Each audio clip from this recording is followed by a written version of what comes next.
Imaginez une graine si toxique qu'elle empoisonnait le bétail, si amère qu'aucun humain ne pouvait la consommer. Une plante considérée comme un déchet agricole, rejetée par tous les fermiers du monde. Et pourtant, aujourd'hui, cette même graine génère plus de 20 milliards de dollars par an et nourrit des millions de personnes à travers la planète. Cette transformation miraculeuse s'est déroulée dans les laboratoires glacés du Canada, où une poignée de scientifiques visionnaires ont défié les lois de la nature. Ils ont réussi l'impossible, transformer le colza toxique en canola, l'une des... Dans les années 40, alors que le monde sortait de la guerre, le Canada faisait face à un défi agricole majeur. Les vastes prairies de l'Ouest canadien regorgèrent d'une plante aux fleurs jaunes éclatantes, le colza. Mais cette beauté trompeuse cachait un secret mortel. Les graines de colza, cultivées depuis des siècles en Europe du Nord, contenaient deux substances redoutables. L'acide érucique, un poison qui s'attaquait aux muscles cardiaques des animaux, provoquant des lésions irréversibles, et les glucosinolates, des composés si amers qu'ils rendèrent la plante impropre à toute consommation. Les fermiers canadiens le savaient bien, ils cultivaient cette plante maudite, mais uniquement par nécessité. Son huile servait exclusivement aux machines industrielles et aux navires de guerre. Le tourteau restant après extraction, jeté ou brûlé, car même les animaux les plus robustes refusèrent de s'en nourrir. Imaginez la frustration de ces agriculteurs. Devant eux s'étendaient des milliers d'hectares de terres fertiles, couverts d'une plante qui poussait facilement mais ne nourrissait personne. Un gâchis monumental dans un monde qui sortait de la famine.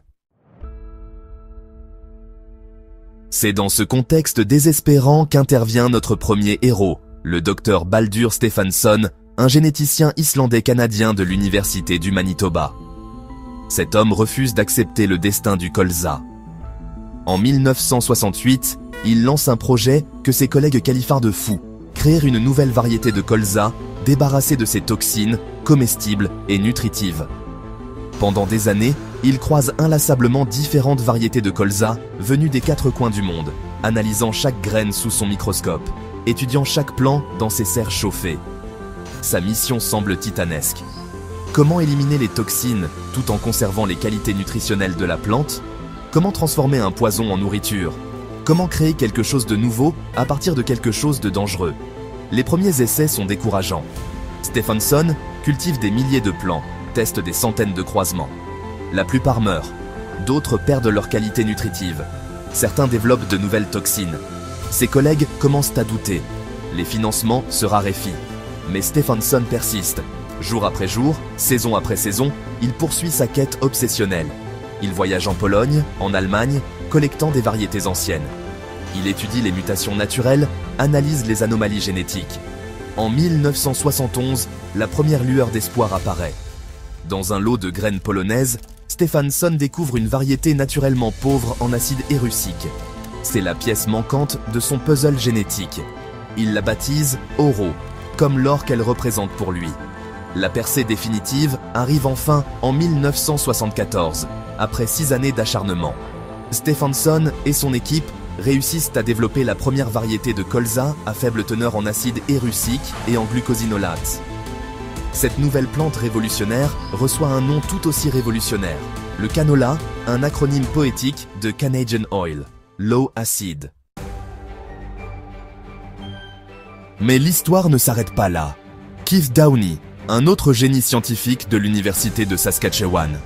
Ce chercheur perfectionniste pousse l'innovation encore plus loin. Il développe des techniques de sélection révolutionnaires et crée des variétés encore plus pures, encore plus performantes, encore plus résistantes. Les résultats dépassent toutes les espérations les plus folles. Le canola produit une huile exceptionnelle, faible en graisses saturées, riche en oméga 3 et oméga 6 dans des proportions parfaites, idéale pour la santé cardiovasculaire. Son goût? Neutre et agréable. Parfait pour la cuisine familiale comme pour la haute gastronomie.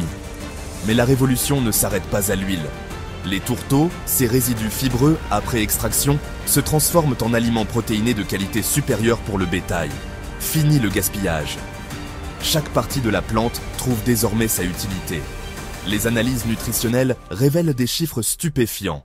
L'huile de canola contient seulement 7% de graisse saturée, contre 15% pour l'huile d'olive. Elle devient instantanément l'huile la plus saine du marché. En quelques années seulement, le Canada passe de producteur marginal à leader mondial incontesté. Les champs de colza toxiques se métamorphosent en océans dorés de canola, qui s'étendent à perte de vue. Les agriculteurs, autrefois méfiants et sceptiques, embrasent cette nouvelle culture avec un enthousiasme débordant. Les coopératives agricoles investissent massivement dans de nouveaux équipements.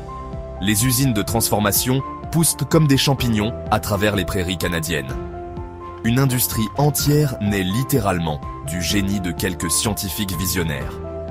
Prenons l'exemple de la Saskatchewan, cette province canadienne autrefois dominée par le blé. En 1980, elle cultivait à peine 100 000 hectares de canola. Aujourd'hui, plus de 5 millions d'hectares de cette province brillent du jaune éclatant des fleurs de canola. Cette transformation a créé des dizaines de milliers d'emplois et généré des milliards de dollars de revenus. Mais l'histoire du canola transcende largement les frontières canadiennes glacées. L'Australie adopte rapidement le S-semence canadienne, transformant ses paysages arides en champs dorés. L'Europe redécouvre sa propre plante, mais sous sa forme révolutionnée. La Chine, avec ses besoins alimentaires gigantesques, devient le plus grand producteur mondial de canola. L'huile de canola conquiert discrètement mais sûrement les cuisines de tous les continents. Elle compose nos vinaigrettes du dimanche, nos plats préparés du quotidien, nos pâtisseries de fête. Dans les restaurants étoilés, comme dans les cantines scolaires, elle remplace progressivement toutes les autres huiles. Sans le savoir, des millions de personnes consomment quotidiennement le fruit de cette révolution scientifique canadienne. L'huile de canola contribue à réduire les maladies cardiovasculaires, combat le cholestérol, améliore la santé publique à l'échelle planétaire. Une victoire scientifique devient une victoire médicale. L'histoire ne s'arrête jamais dans le monde du canola. En 2020, des chercheurs de l'université de Calgary ont développé une nouvelle variété de canola enrichie en vitamine E. Cette innovation pourrait révolutionner la nutrition mondiale, particulièrement dans les pays en développement où les carences vitaminiques restent un fléau. Cette nouvelle variété, testée dans les laboratoires, puis dans les champs, promet d'augmenter de 40% la teneur en vitamine E de l'huile de canola. Un petit pas scientifique, un bond géant pour la santé publique. Aujourd'hui, le canola fait face à de nouveaux défis. Le changement climatique, les nouvelles maladies, la pression démographique mondiale exigent des innovations constantes. Les scientifiques travaillent sur des variétés résistantes à la sécheresse, plus productives, encore plus nutritives. La recherche continue. Dans les serres de Saskatoon, de nouveaux Stephenson et de nouveaux Downey poursuivent cette quête d'amélioration perpétuelle. Ils utilisent désormais les technologies les plus avancées: édition génétique, intelligence artificielle, analyse moléculaire. Cette histoire du canola nous enseigne une leçon fondamentale. La science peut transformer l'impossible en réalité. Ce qui était toxique est devenu nourrissant. Ce qui était rejeté est devenu précieux. Ce qui était local est devenu mondial. Le canola représente plus qu'une culture agricole. Il symbolise la puissance de l'innovation, la persistance de la recherche, le courage de rêver l'impossible. Baldur Stephenson et Keith Downey ont prouvé qu'avec de la vision et de la détermination, on peut littéralement nourrir le monde. Si cette histoire fascinante vous a inspiré et captivé, n'hésitez pas à vous abonner à la chaîne pour découvrir d'autres révolutions agricoles extraordinaires qui façonnent discrètement notre monde moderne.